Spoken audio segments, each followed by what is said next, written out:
'cause I'm a bad bitch. What's up, everyone? This is the first ever episode of For the People in the Back podcast. I am your host, the Phoenix Diva, or you can call me Diva for short. And I am so excited to finally start this podcast. A lot of people have been asking me to do my own podcast, or they miss me on podcasts. And here we are. We are here, and I am glad that you are here with me. And if you are listening right now, thank you for clicking on and listening. So the purpose of this podcast is, it's a podcast for the people who can never afford the first row, but always the standing section in the back. You are appreciated.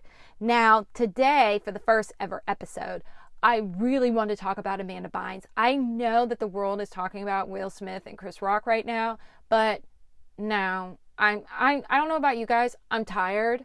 I'm tired of that situation. I'm so exhausted. I'm so tired. And I'd rather talk about Amanda Bynes. That's just where I am. If you don't know, I do have my own Twitch, and I'm on YouTube. And on Twitch, I do hot topics and things like that. And sometimes there are topics that I don't want to talk about on Twitch because the subject is a little bit too heavy, and I have to talk about it for a long length. And I want to make sure that I have all my information right and things like that. And I just not able to do it on Twitch. I'm not able to do it in a hot topic format. So I decided to do it here on a podcast for the people in the back. So let's get right into it. So for the people in the back that do not know, why would I even talk about Amanda Bynes? Well, y'all, she is free at last. Free at last. Thank God Almighty, she is free at last. She was under conservatorship for 9 years. She filed a petition back in February 25th, and then she had a court date on the 22nd, and the judge was like, girl, you good? And she is free to do her own thing, to manage her own money, her own finances, and we are here for it. Let's make some noise for Amanda Bynes.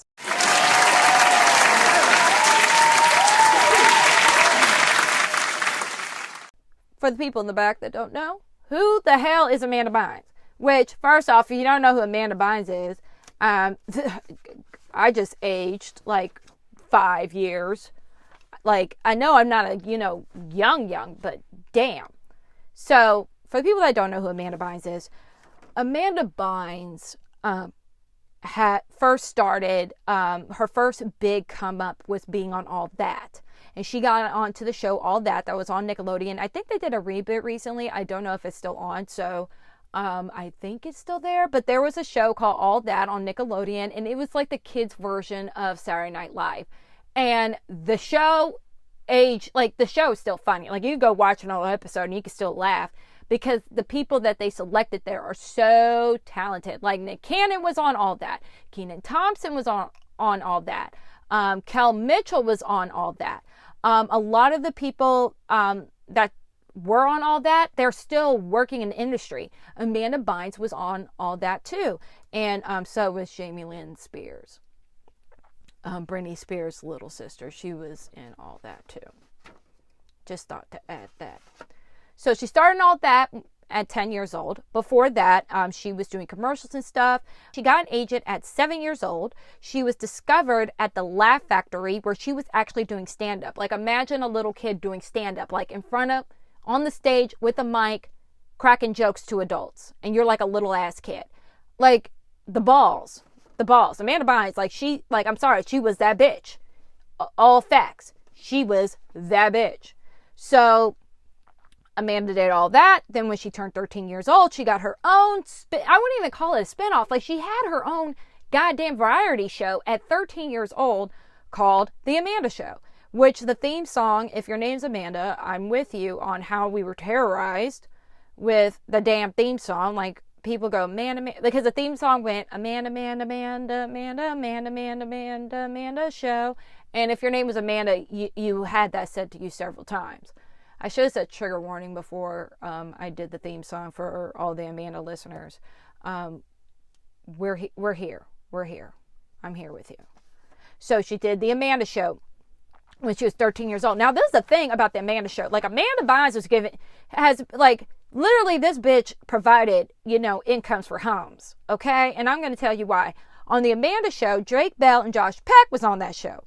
They were actors to help with the sketches, right? And then Drake Bell and Josh Peck did their own show, Drake and Josh, where Miranda Cosgrove was on that show, and she got her own spinoff called iCarly. And now our iCarly got a spinoff, and she is now, I think season 2 is coming out soon on Paramount Plus. So let's make some noise for Amanda Bynes providing jobs.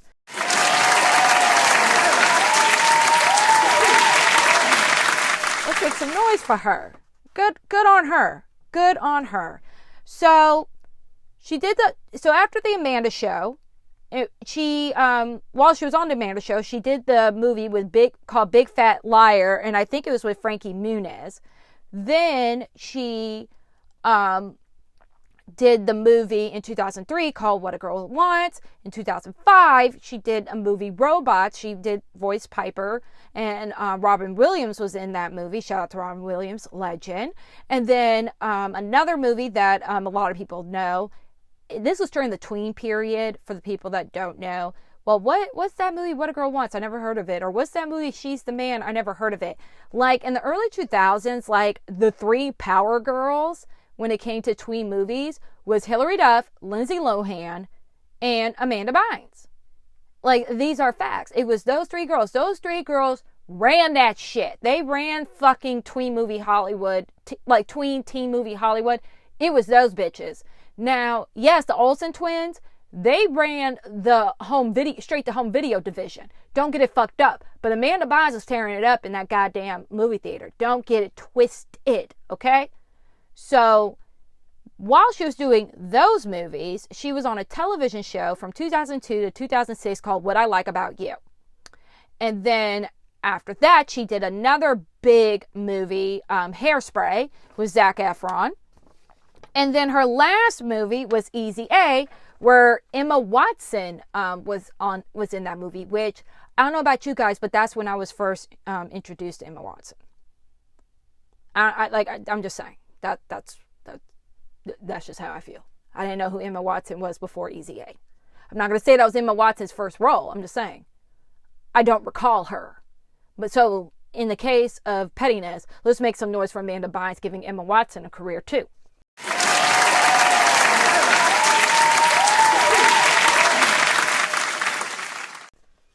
Oh, and also, let's make some noise for Amanda Bynes having Channing Tatum on the movie She's the Man. Let's make some noise for that too.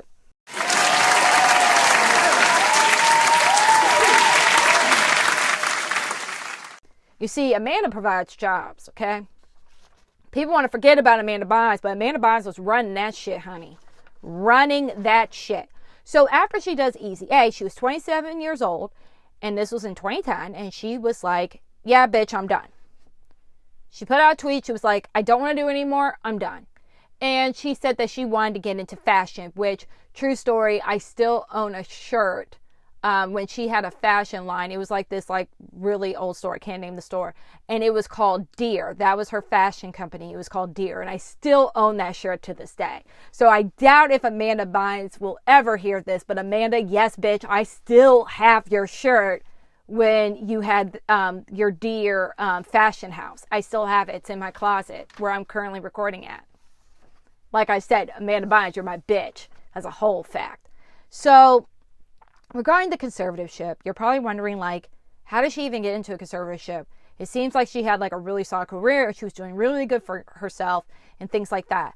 Well, before we get in digging to the past of, you know, what kind of led to it, I'm going to read a definition of what a conservatorship is. I'm going off of this USA article.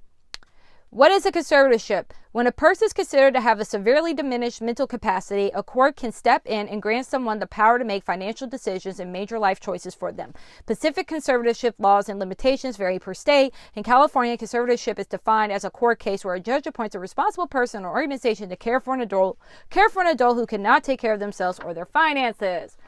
Girl. So, regarding her statement about how she didn't want to act anymore, the Hairspray star previously opened up to Paper Magazine. This is still in the USA Today article that all the articles I use, the descriptions will be like the links of the articles will be in the description. The Hairspray star previously opened up to Paper Magazine in November 2018 about her struggles after leaving the Hollywood spotlight. I just had no purpose in life, she said of the time after Easy A had rapped. I've been working my whole life, and then I was doing nothing. I had a lot of time on my hands, and I would wake and bake and literally be stoned all day. I got really into my drug usage, and it became a dark, sad world for me. Okay? She is telling her truth. Now, a lot of people they want to compare Amanda's conservatorship to Britney Spears' conservatorship. The only thing that they have in common, in my opinion, is the term conservatorship, and I say that with all respect. That's the only thing they have in common is conservatorship, because, and we're gonna get into it. I'm not here to bash Amanda or make her feel bad. I just want to have an honest conversation. I just want to have an honest conversation because I just don't feel like we're being really honest about how Amanda got into conservatorship. I feel like with Britney Spears, it was literally her being harassed by paparazzi and dealing with her alcoholic ass, trifling ass father. And her father creating a coup to take her ass down. That's what I feel about the Britney Spears situation. But with Amanda, it's just like, I just feel like it's a little bit different, I just feel a little bit different. So, again, I'm going to link all the articles in the description. I found an article back in 2013 to kind of like break down, like, how did we get here? Okay. So, summer 2010. So, we're going to start from the beginning. Summer 2010. After changing up her until then family-friendly image and appearing in lingerie in Maxim magazine in February, Bynes announced in June that she's retiring from acting. I don't love acting anymore, so I stopped doing it, she tweeted. Though she changed her mind a short time later and unretired, Bynes' vow to take some time off has lasted for 3 years. Okay, and by the way, she still hasn't come back to acting, and she's been doing it since she was like a kid. Like, come on now, like she's done. Like if they invested well, she doesn't have to work unless she wants to. So then March 2012. So this is 2 years after summer 2020. So 2 years after summer 2020, March 2012. Following a long radio silence broken by the occasional tweet, Bynes debuts her new light purple hairdo alongside a tweet, MIA lyrics, live fast, die young, bad girls do well. The next day, she drove away from the scene of a police stop after an LAPD officer stopped her for talking on her phone. Okay? Let's move right along. So that was March 2012. Now we're in April 2012. So a month later. Arrested on a misdemeanor charge of driving under the influence after getting to a minor fender bender with a cop car around 3 a.m. According to the Los Angeles County Sheriff's Department, Bynes tried to pass a police car when she rear-ended the cruiser. She reportedly refused a breathalyzer or a blood alcohol test at the time. Lord Jesus. We're not even April 9th, 2012. 3 days later. Father Rick Bynes tells People magazine that his daughter was not drunk and that she doesn't drink drive. He blamed her seemingly intoxicated behavior on her being upset and very emotional about being arrested. April, like, girl, really? Like, you hit a cop? Girl, imagine you hitting a cop car. Can you imagine hitting a cop car? Girl, just thinking about it gives me chills. April 10th, 2012, TMZ reported that Bynes smashed a rental car into another vehicle on an LA freeway and then fled the scene. In real life, you get arrested for that shit. Like, you're in jail. And she has plenty of mugshots, but I'm like, come on now. So we're going from the March 2012, April 6th, April 9th, April 10th. We have 4 instances involving a fucking car. Like, goddamn. May 27th, denies the DUI allegations on Twitter, writing, I can't help but laugh at all of you writing fake stories about me. I was not in a hit and runs. I don't drink, so the DUI is false. June 6, 2012, attorney for Bynes enters a non-guilty plea on her behalf for the April DUI arrest. Bynes tweets out a plea to President Obama for help with her legal troubles. Hey, Barack Obama, I don't drink. Please fire the cop who arrested me. I also don't hit and run. The end. August 4th, 2012. Motorist reports that Bynes rear-ended her vehicle on Ventura Boulevard, stopped briefly, claimed there was no damage, and drove off. Woman claims $800 in damage and that Bynes did not provide proof of insurance or wait for the police to be called before driving off. Girl, you should have stopped driving. You honestly should have stopped. Like, what in the actual fuck? September 13th, 2012. TMZ posts images of Bynes smoking what looks like a marijuana pipe in her car before driving around aimlessly in LA for hours on a suspended license. So she's like causing danger to not just herself, but to other people. And she has a history of hitting and running. To September 16th, 2012, after being ordered by the judge not to drive, Bynes is stopped and cited for driving with a suspended license. Police impounded her car and write a misdemeanor citation after observing her parking in a no parking zone and driving around aimlessly near the valet area. I could keep on, but I hope you guys have kind of came to the conclusion that, bitch, this is very different from what Britney Spears went through. Very different. Britney Spears was not doing like a fifth of this shit. September 17th, TMZ reports that Bynes locked herself in the dressing room of a West Hollywood clothing store for 2 hours. Now this one, I'm going to let this one go because there were paparazzis all around her. I would lock my ass in there too. Fuck out of here. You lock yourself in there, Amanda. Keep your sanity. I'm trying to shop for some fucking clothes and they all in your shit. People are weird. Paparazzis were so weird back then. Like, I feel like they're a lot better now, but they were like really weird back then. September 18th, Bynes reportedly kicked out of a Hollywood gym spinning class for wearing lingerie and acting erratically. Bynes locks herself in the bathroom of a cupcake shop in New York 10 days later. November 2012. We're still in 2012, y'all. She threatens to sue In Touch magazine for a story alleging she walked around a New York tanning salon naked, save for a pair of goggles. I'm not troubled, she said at the time. I don't get naked in public. I'm 26. I'm multimillionaire, retired. Please respect my privacy. February 2013, Bynes posts the first of a slew of tweets in which she called people ugly, starting with Jay-Z and later including Drake, Zac Efron, Jenny McCarthy, President Obama, and the First Lady, Miley Cyrus, Rihanna, Lance Bass, and Courtney Love. A month later, she tweets that she wants Drizzy to murder my vagina. April 2013, after a series of selfies in various wigs, Bynes reveals that she has an eating disorder and demands that magazines only use photos she had uploaded when writing about her. Other reports claim that she was kicked out of gymnastics class after talking to herself and crying, and that she is photographed walking in public in what appears to be a joint in her mouth. She also tweets pictures of her partially shaved head, tells followers she no longer speaks to her parents, and uploads images of her topless and just wearing a black bra. This is the thing that's crazy to me. Anybody in this world, like half this shit that she did, they would have been locked the fuck up. Like, the chances that was given to this girl is absolutely insanity to me. Mind you, I'm not judging. I'm just telling you why her ass, in my opinion, ended up in a conservatorship, rightfully so. May 2013, she's arrested in New York after reportedly throwing a glass bong. This is the tea. She's arrested in New York after reportedly throwing a glass bong out of her apartment window and smoking marijuana in the building's lobby. Bynes claims the bong was just a vase and denies that she was taken in for a psychiatric evaluation, appearing in court looking disheveled in an ill-fitting blonde wig, sweatshirt, sweatpants. Bynes later threatens to sue NYPD, claiming she was sexually harassed by arresting officers. Now, I'm not going to go into the sexual harassing claim, but what I will say is, I don't give a damn if it was a vase or a bong. I don't give a fuck. You could have killed somebody.